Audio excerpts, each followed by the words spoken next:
નમો હરિયંતાણમ નમો સિદ્ધાણમ નમો આયર્યાણમ નમો વજ્જાયાણમ નમો લોહે સૌવસાવણમ એસો પંચ નમુકારો સૌવ પાવપણાસણો મંગલાણમ ચ સૌવેશી પરમમ હવૈ મંગલમ મંગલમ ભગવાન વીરો મંગલમ ગૌતમ પ્રભુ મંગલમ સ્થૂલભદ્રાદ્યા જૈન ધર્મો સુમંગલમ. પ્રવચનનો વિષય છે નવી સવાર નવો વિચાર. આજથી લગભગ 1100 વર્ષ પૂર્વે બનેલો અને આશરે 300 જેટલા નીતિ સૂત્રોથી સુશોભિત નીતિ વાક્યામૃત નામનો આ ગ્રંથ. અત્યારે આ વરસાદની સિઝન શરૂ થઈ ગઈ. 2 દિવસથી અમે નવસારીની અંદરમાં છીએ. નવસારીમાં પ્રવેશ થઈ ચૂકેલો છે. નવસારી નગરની અંદરમાં આદિનાથ જૈન સંઘની અંદરમાં સ્થિરતા અંધરાધાર વરસાદ 2 દિવસથી વરસી રહેલો છે. આ વરસાદને જોતાં જોતાં એમ લાગે કે આવા મહાપુરુષોએ આ જે ગ્રંથ બનાવ્યા, ગ્રંથો બનાવવાની અંદરમાં એમને જે વિચારો રજૂ કર્યા ને એનો સ્વાધ્યાય કરીએ, એનું વાંચન કરીએ ત્યારે ઈશ્વરની અનુભૂતિ થાય કે જાણે કે સુંદર વિચારોનો વરસાદ આપણી ઉપર સતત વરસ્યા કરે છે. જીન વાણીનો વરસાદ, જીન વચનોનો વરસાદ, પરમાત્માની કૃપાનો વરસાદ. વરના એ મહાપુરુષો આરામ કરી શકતા હતા, સૂઈ શકતા હતા, મહેનત કરીને ગ્રંથો બનાવ્યા. આ નીતિ વાક્યામૃત ગ્રંથ એવા એક અફલાતુન વાક્યો બતાવ્યા છે. આપણે ગઈકાલે એક વાક્ય ઉપર 2 દિવસની વિચારણા કરી કે જીવનની અંદરમાં એક વ્યક્તિ સાથે કનેક્શન હોવું જોઈએ.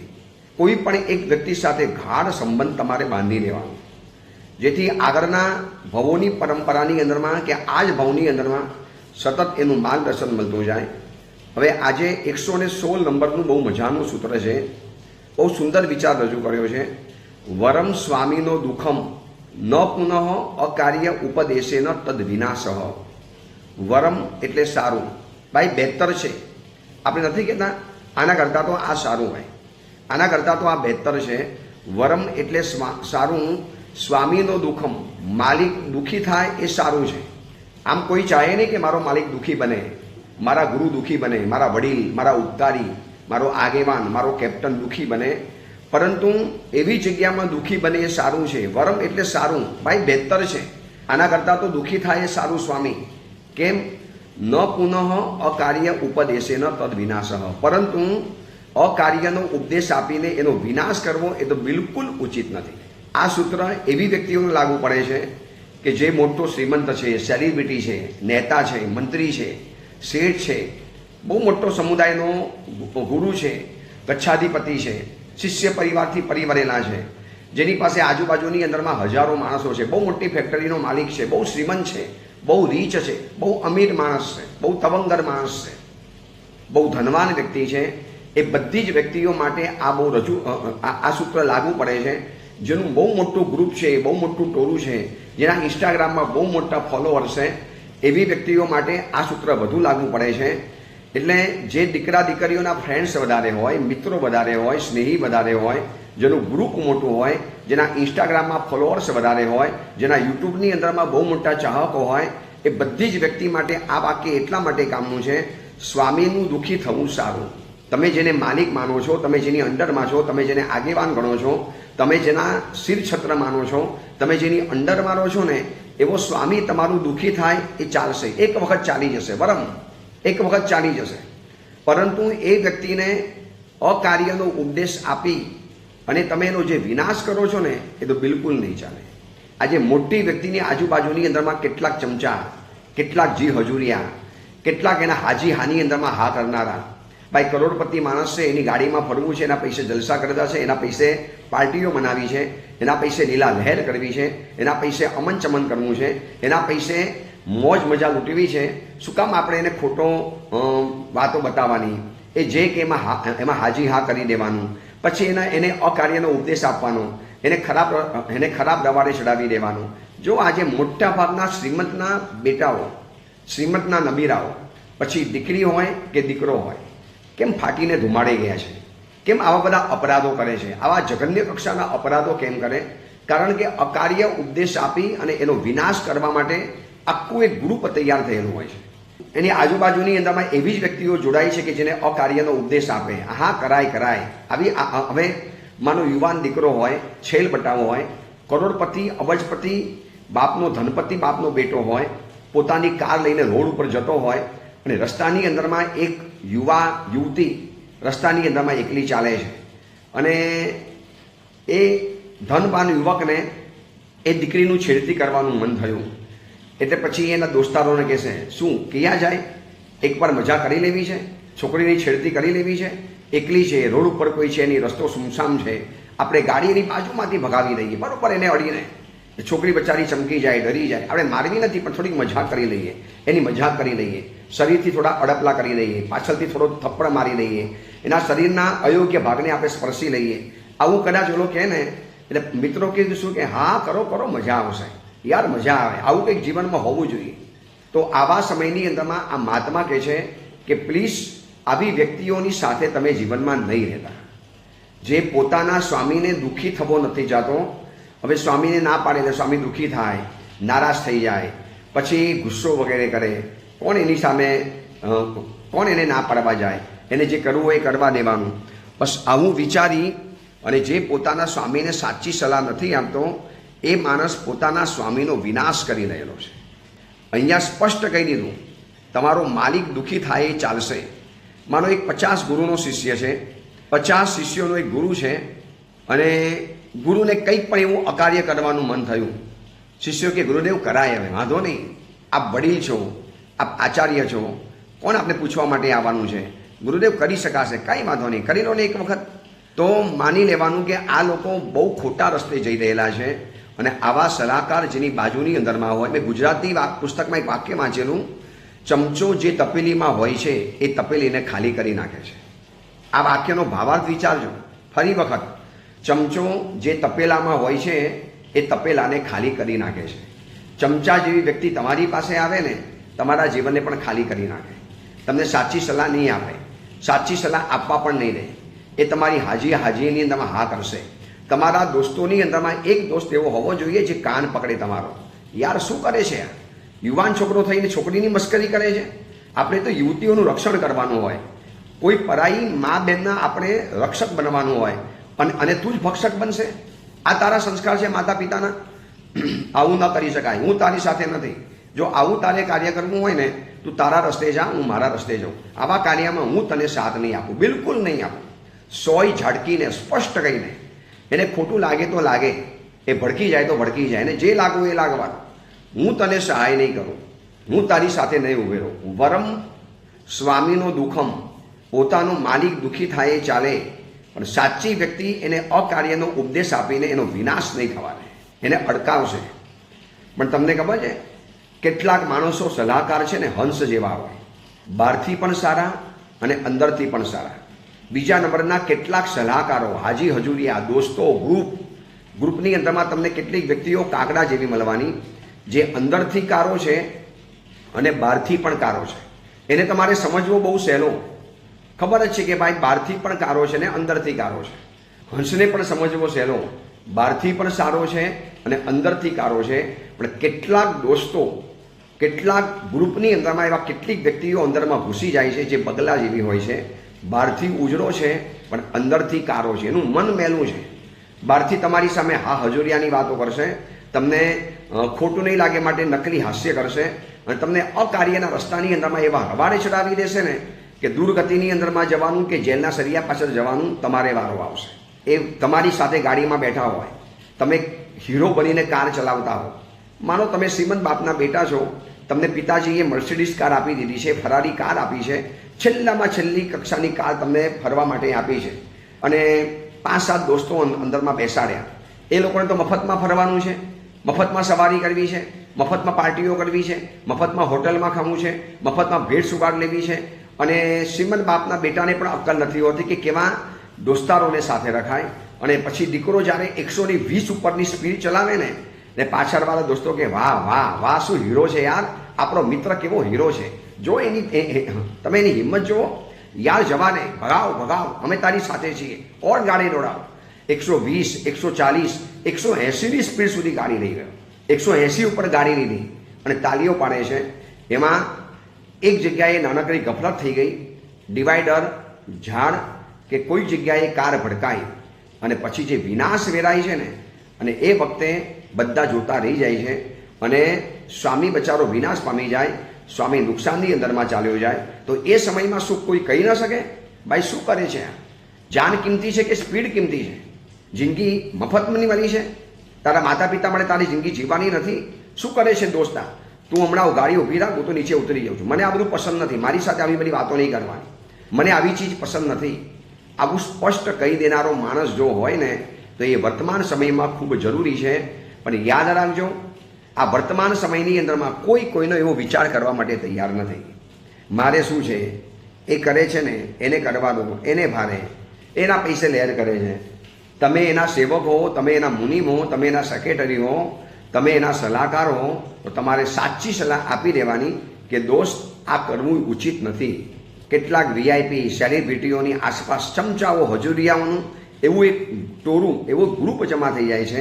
એક કરોડપતિ માણસ હોય અને એક ખોટી રીતે પૈસા ઉડાડતો હોય, બહુ ખોટી રીતે છોકરીઓ પાછળ ઉડાડે, ડ્રગ્સ પાછળ ઉડાડે, પછી ભેટ સોગાદો પાછળ ઉડાડે, આડેધડ શોપિંગ કરતો હોય, મન ફાવે એમ બિલ બનાવતો જાય અને દોસ્તારો કે વાહ વાહ યાર લાઈફ તો તારી કહેવાય, આ બસ આ જ ખરી લાઈફ છે, ખરી જિંદગીની મજા તો આ કહેવાય.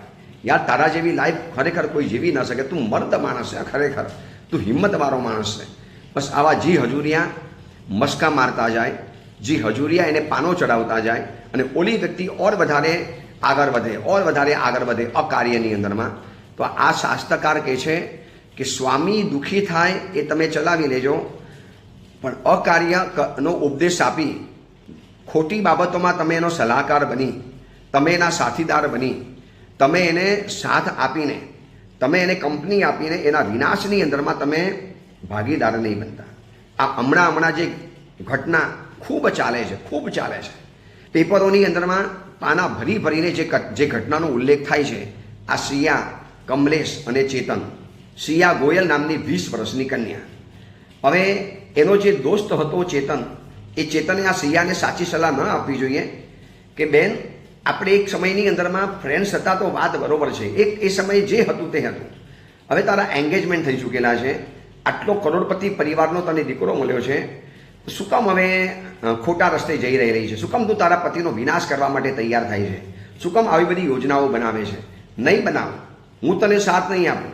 ભલે એ વખતે કન્યા દુઃખી થઈ હોય, કન્યાને ખોટું લાગી ગયું હોત, આ શ્રીયા કદાચ દુઃખી થઈ હોત, એને કીધું હોત ચેતન તું પણ મારો સાથ નહીં આપે, તું મારો મિત્ર બનીને મને આવી વાત કરશે, તું પણ મારા સપોર્ટમાં નહીં ઊભો રહે.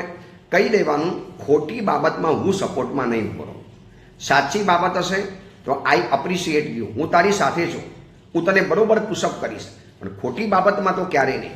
આવી બાબતમાં તારે મારી પાસેથી આવી ક્યારેય પણ અપેક્ષા નહીં રાખવાની. આવા કોઈ છોકરીને જો આવો દોસ્તાર છોકરો બની જાય, છોકરી અકાર્ય કરવા તૈયાર થઈ હોય અને એ સમયમાં એનો મિત્ર એમ કે ને કરાય હવે બધું, અત્યારે બધા આવું કરે છે, લગ્ન પહેલાં બધા થોડી છૂટછાટ લઈ લે છે, બિફોર મેરેજ બધી પોતપોતાની મજાઓ લઈ લે છે, લઈ લેને તું પણ કાંઈ વાંધો નહીં, હું તને સાથ આપું છું, હું તને ટેકો આપીશ, બસ હું તને વ્યવસ્થા કરી આપીશ. તો આ બધું બહુ ખોટું થાય. પોતાનું ઘર ખાલી છે, માતા પિતા બહારગામ ગયા છે, પોતે ઘરની અંદરમાં એકલો છે અને પોતાના દોસ્તારને એની ગર્લફ્રેન્ડ સાથે પોતાના ઘરની અંદરમાં અનાચાર કરવાની જો વ્યવસ્થા છોકરો કરી આપતો હોય ને તો માની લેવાનું કે આ દીકરો પણ એને અકાર્યની અંદરમાં ઉપદેશ આપીને એનો વિનાશ કરી રહેલો છે. અને મોટા ભાગની અંદરમાં અત્યારે આ જ ચાલે છે. છોકરો ખોટું બોલીને ક્યાંક બીજે ગયો હોય અને એના દોસ્તારને ફોન કરે, જો હું છે ને મારા પપ્પાને તારું નામ આપીને ગયો છું કે હું તારા ઘરે આવ્યો છું, મારા મમ્મી કે પપ્પાનો ફોન આવે તારે એમ જ કહેવાનું હા બસ ઘરમાં જ છે, બસ સાંજ સુધીની અંદરમાં આવી જશે. અને એ છોકરો વળી પાછો કોકની બીજાની સાથે બહાર ફરવા ઉપડી ગયો હોય અને એ વખતે આ દોસ્તાર જોઈ એને આવો સાથ સહકાર આપે તો એ દોસ્ત નથી, એ દુશ્મન કરતાં પણ ભયંકર છે. એ બગલા જેવો સલાહકાર છે. હંસને જાણવો સહેલો છે, બહારથી ઉજરો અંદરથી ઉજરો. કાગડાને જાણવો પણ સહેલો, એ બહારથી પણ બગડેલો છે તો અંદરથી પણ બગડેલો છે. પણ કેટલાક માણસો સલાહકાર એવા હોય છે ને કે બહારથી આપણને બગલા જેવા ઉજ્જવલ લાગે, આપણે એના સકંજામાં ફસાઈ જઈએ, એની દોસ્તીના ચક્કરની અંદરમાં ફસાઈ જઈએ અને પાછળથી પછી જ્યારે ભાંડો ફૂટે આ શ્રીયાની જેમ શું એના દોસ્તારે ચેતને એને કહેવું જોઈએ કાન પકડીને કે આપણે ફ્રેન્ડ્સ હતા, એ હતા ત્યારે હતા, હવે પતી ગયું. હવે જ્યારે તારા માતા પિતાએ તારા એક છોકરા સાથે લગ્ન નક્કી કરેલા છે તો ત્યાં તારે કરી લેવાના. હવે આ બધા ખૂન ખરાબાના વિચાર નહીં કર, આવી રીતે મારી નાખવાના વિચાર નહીં કર. શું મળ્યું આ દીકરીને જિંદગીની અંદરમાં? જે હતું સુખ, આટલું જબરજસ્ત સુખ, 17 કરોડના પેલેસ લઈને જે લગ્ન કરવાના હતા, 17 કરોડની તો ખાલી જગ્યાનું બુક કરેલું હતું. લગ્ન કેવા ઠાઠમાઠથી થવાના હતા. એ છોકરાએ 1 કરોડ રૂપિયા ખાલી શોપિંગ માટે સિયાને આપ્યા છે, આ કેતન નામના છોકરાએ, જેને મારી નાખ્યો એને. શું એ તવંગર પાર્ટી હશે? 1 કરોડ રૂપિયા શોપિંગ માટે જે પોતાની ફિયાન્સીને હાથોહાથ પૈસા આપીને એ કેવો સાચવત.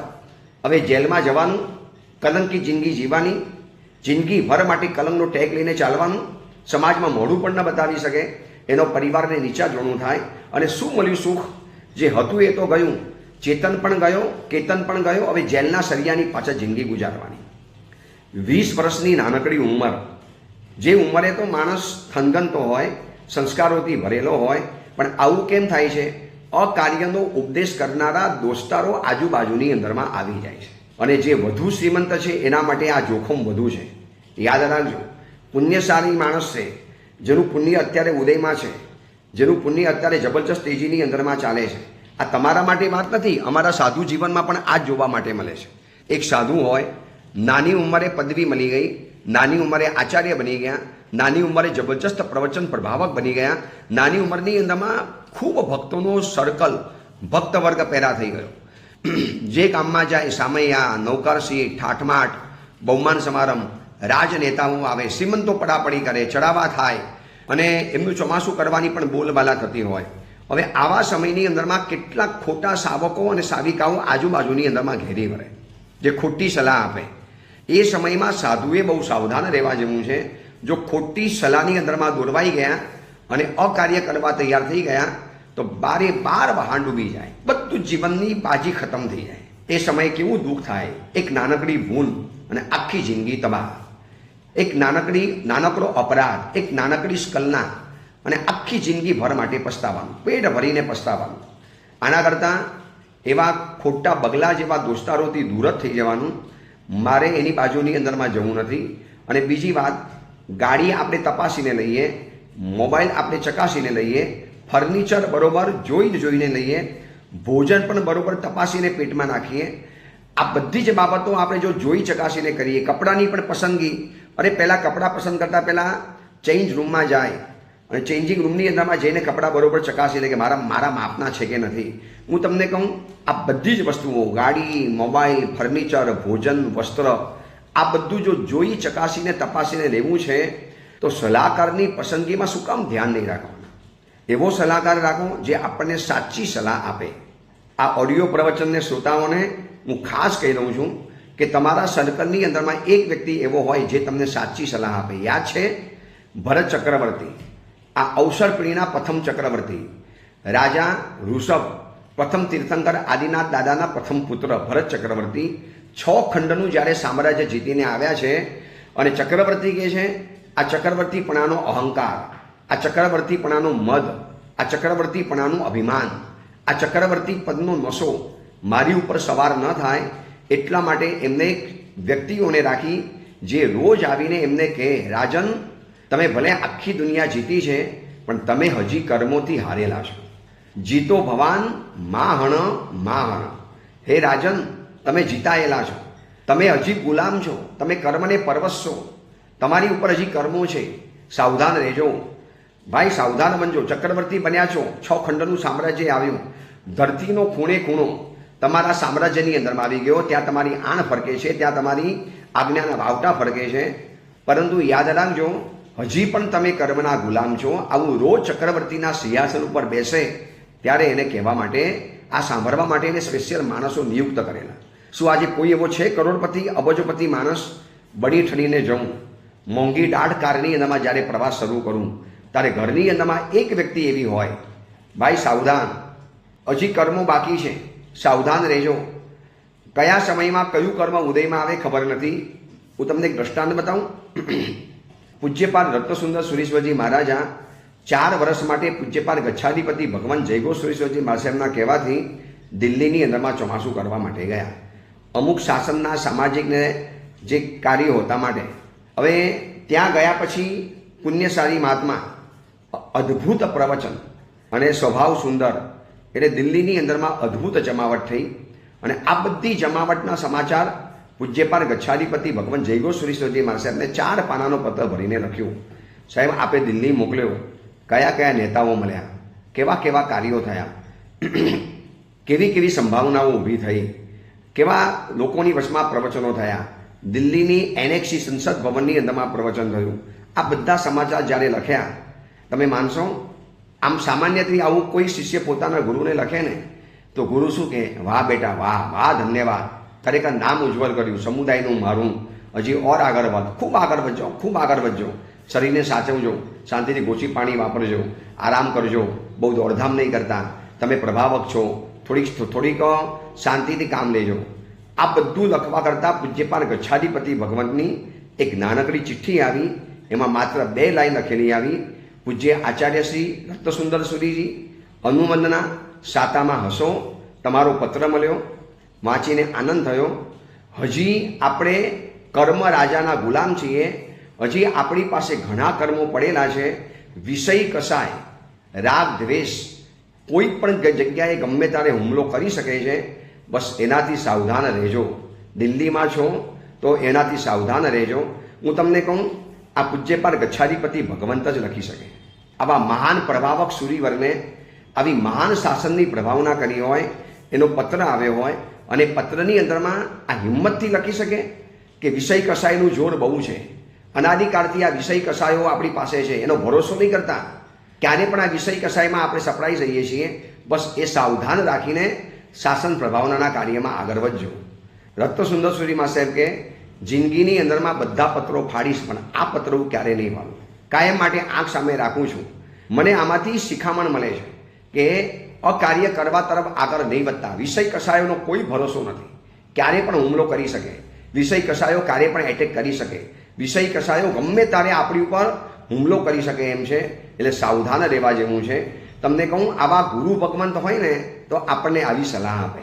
વરના હાજી હજુરિયા હોય તો બહુ સરસ કર્યું, બહુ સરસ કર્યું, થોડી તમારે છૂટ લઈ લેવાની, થોડા અપવાદોનું સેવન કરવાનું, થોડી તમારે છૂટછાટ લેવી હોય તો લઈ લેવાની. આવી કોઈ કહેતા કોઈ વાત નહીં. અને ઉપરથી સ્પષ્ટ સલાહ આપી દીધી કે ભલે આચાર્ય બન્યા છો, પ્રભાવક બન્યા છો, આટલો દીર્ઘ પર્યાય છે, પણ વિષય કસાયનો ભરોસો ક્યારેય કરતા નહીં. રાગ દ્વેષ એનો પ્રવાહ ગમે ત્યારે આપણી પર તૂટી પડે છે. સાવધાન રહેજો, પ્રતિપલ સાવધાન રહેજો. આ શું કહેવાય છે? અકાર્યનો ઉપદેશ. અકાર્ય કરવા જતા હોય તો આ ઉપદેશ જીવનમાં કામ લાગે. આવા હંસ જેવા સલાહકાર જીવનમાં શોધી લેજો, મળશે. તમે એને ખુલ્લી છૂટ આપી દો. હું ક્યારે પણ અકાર્ય કરતો દેખાઉં તારે મારી પાસે ગમે તારે આવવાનું. અને યાદ રાખજો, આંગળી જેની પકડો છો ને એની આંગળી પકડતા પહેલાં એ વ્યક્તિને કાન પકડવાની છૂટ આપી દેજો.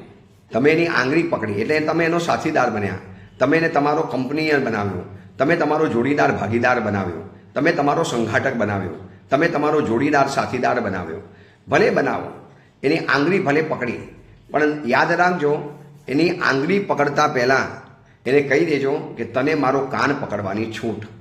ક્યારે પણ ભૂલ કરું, ક્યારે પણ દોષ દેખાય, કે ભગવાન મહાવીરે ન કહી દીધું? પોતાના આવા અદ્ભુત શિષ્ય, અનંત લબ્ધિના ભંડાર, 50,000 શિષ્યના ગુરુ ગૌતમ સ્વામીજીને ભગવાન મહાવીરે સ્પષ્ટ કહી દીધું કે જાઓ આનંદ સાબકનું મિચ્છામી દુક્કડમ જઈને માગી આવો. એને એટલું અવધિજ્ઞાન થઈ શકે, તમે કેમ ના પાડી? જાઓ માગી આવો જઈને. ભગવાન વિચારતા હતા કે ભલે કદાચ ગૌતમને થોડું દુઃખ લાગે, લાગ્યું જ નથી, પણ કદાચ ભલે લાગે, પણ અકાર્યનો ઉપદેશ આપીને એનો વિનાશ તો મારે નથી કરવા દેવો. સાચો પ્રેમ આને કહેવાય. તમને માલિક ગમતો હોય, તમને તમારો દીકરો ગમતો હોય, તમને તમારો પતિ કે પત્ની ગમતા હોય, તમને તમારા મિત્રો ગમતા હોય, સ્વજનો ગમતા હોય, તો આ વાત મહાત્મા કહે છે કે તમે એના એવા દોસ્ત બનજો કે એને અકાર્યના ઉપદેશ આપીને તમે એનો વિનાશના નિમિત્ત નહીં બનતા. એના જીવનમાં વિનાશ થઈ જાય. રાવણ હતો લંકાનો માલિક, આટલો મોટો રાવણ, કેટલું મોટું વિરાટ સામ્રાજ્ય હતું રાવણનું, હજારો વિદ્યાઓનો માલિક, સશક્ત બલિષ્ઠ પુરુષ. અને વિભીષણે સલાહ આપી દીધી ને કે મોટા ભાઈ આ ખોટું કરી રહેલા છો, પરાઈ પત્નીને આપણે ઘરમાં ન રખાય, સીતા પરાઈ પત્ની છે, આપી દો ને મોટા ભાઈ, શું કામ તમે આવી રીતે હટ લઈને બેઠા છો? સીતા તમારી ક્યારે થઈ નથી, થવાની પણ નથી. હું આપીશ, પણ રામને હરાવીને આપીશ. સાહેબ, હરાવવાની અંદરમાં કંઈક આપણે નુકસાન પામી જઈશું. ચલ આવી ઢીલી વાતો મારી સામે નહીં કરવાની, રહેવું તો રે, વરના નીકળી જા.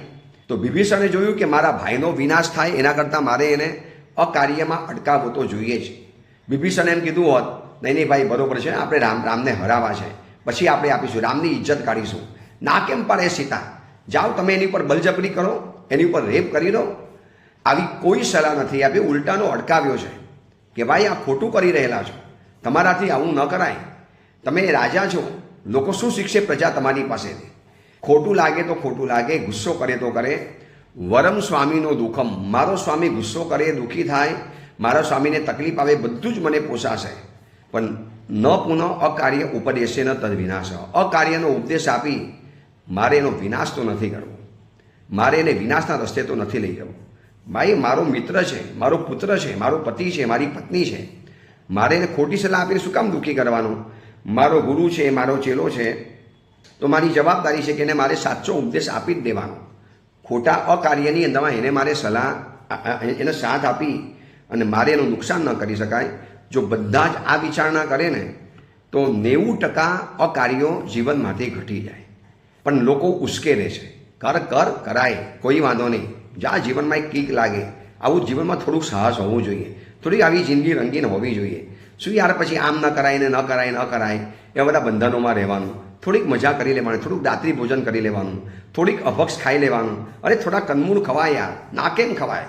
શું યાર તું આવું પકડીને બેઠો છે? આજે કેટલાક છોકરીઓ રાત્રિ ભોજન નથી કરતા, પરમાત્માની પૂજા કરે, હોટલમાં નથી જતા. એવા લોકોના લગ્ન કેમ અટકે છે ખબર છે? બસ આવા અકાર્યનો ઉપદેશ આપીને એનો વિનાશ કરનારા જઈ રહેલા છે. અરે એના દોસ્તારને સલાહ કે છે, જો આવી તને છોકરી કે છોકરો મળતો હોય ને, લગ્ન કરી લે. આ તો સારું કહેવાય કે તને આવો સંસ્કારી છોકરો મળે છે, બેન લઈ લો, લગ્ન કરી લેવા જોઈએ તમારે. આવો ઉત્તમ ખાનદાન છોકરો ક્યાંથી મળશે? આવો તો ઉપદેશ ના આપે, ઉલટાનો અકાર્યનો ઉપદેશ આપીને એનો વિનાશ કરે. હવે આવી કે છોકરી હોતી હશે મણિબાઈ જેવી, હવે આ જમાનામાં આવું ચાલે, રાત્રિ ભોજન ન કરીએ, હોટલમાં ન જઈએ, અમે તો કંદમૂળ ન ખાઈએ, અમે તો અભક્ષ ન પીએ, અરે અમે તો શરાબ ન પીએ, અમે તો દારૂને હાથ ન લગાડીએ. અરે ભાઈ આવું બધું હવે કોમન થઈ ગયું. બધી પાર્ટીઓમાં બધા દારૂ પીતા હોય છે, બધા શરાબ પીતા હોય છે. બતાવોને કોણ નથી પીતું? મોટી કોર્પોરેટ કંપનીની મિટિંગો હોય એમાં શરાબ કોમન થઈ ગયો યાર. ગોવા જેવામાં જઈએ, થોડા છાંટો પાણી કરી લેવાના, થોડીક આવી છે ને મજા ત્યાં કરી લેવાની, પછી તો ઘરે આવીને ધર્મ કરવાનો જ છે ને. કોણ ના પાડે છે? જીવનમાં આવા 2-4 દિવસ રાખવાના, જેમાં થોડીક મજા કરી લેવાની, થોડીક મર્યાદાની બહાર જઈ આવવાનું. આવી ખોટી સલાહો આપી અને એનો વિનાશ કરનારા વ્યક્તિઓ બગલા જેવા છે. અને હકીકતમાં માણસોને એવા જ મિત્રો બહુ સારા લાગે, જે આઈસ્ક્રીમ ખવડાવે ને એવા ગમે, આંબીલ કરાવે એવા ન ગમે. જે એને બહાર ફરવા રખડવા લઈ જાય ને એવા મિત્રો ગમે. પરંતુ તીર્થોની યાત્રા, શિબિર, પ્રોગ્રામ વગેરે એની અંદરમાં નહીં ગમે. આ પ્રવચન સાંભળનારે પણ કહું છું કે તમારા સગા સંબંધી માનો નવસારીમાં રહેતા હોય, તમારા કોઈ બિઝનેસ પાર્ટનર, તમારા ગ્રાહક, તમારા સગા સંબંધી, દૂરના સગા સંબંધી, એને કહેજો કે સાહેબ મહાત્મા પધાર્યા છે, અમારા મહાત્મા સુરતથી પધાર્યા છે, પ્રવચન શિબિરમાં જજો, ખાસ જજો. શિબિર, રવિવારની શિબિર ખાસ એટેન્ડ કરજો, બહુ જાણવા માટે મળશે, બહુ મજા આવશે. આવી સલાહ આપી બોલો કે યાર શું આ બધી વાતો કરે છે? ભાઈ જો હું તને સાચી સલાહ આપીશ, ખોટી સલાહ નહીં આપો. મારી જવાબદારી છે માત્ર તને સાચી સલાહ આપવાની.